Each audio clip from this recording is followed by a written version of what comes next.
Welcome back to Jersey Matters. Dawn, Stensland, Mendte here at the Discover History Center at Washington's headquarters museum for the big grand opening. Discovering history is interactive and high-tech at this new multimedia museum where artists and crews have been putting on the finishing touches on exhibits.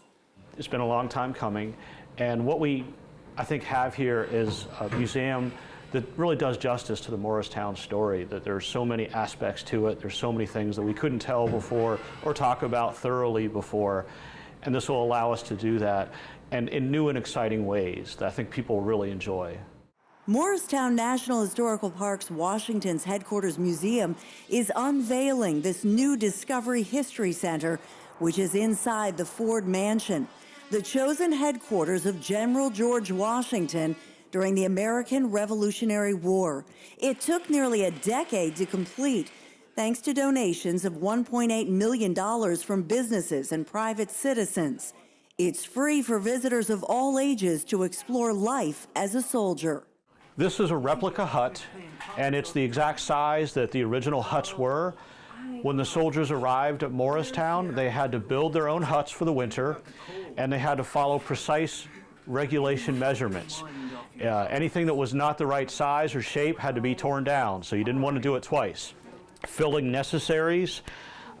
Necessary is also called a latrine, and those have to be cleaned out and occasionally filled in.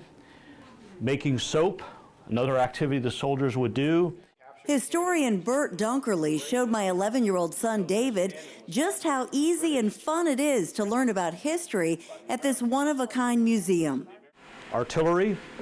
So this talks about the artillery and how they had a training camp nearby,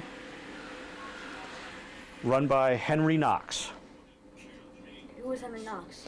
He was the general in charge of artillery. He was well known as an expert in cannons.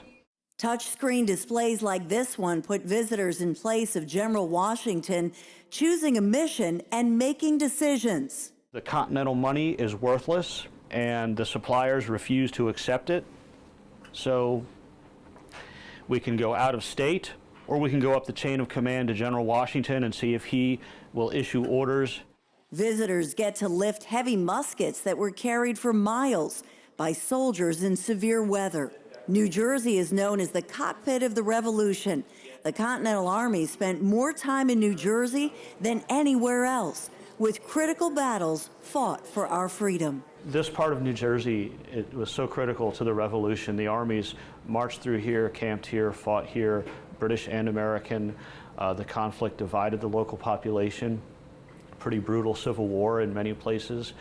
And a lot of remnants of that history are gone, and it's important that we preserve what we have left and remember these stories. The men who struggled here would want their sacrifices to be appreciated.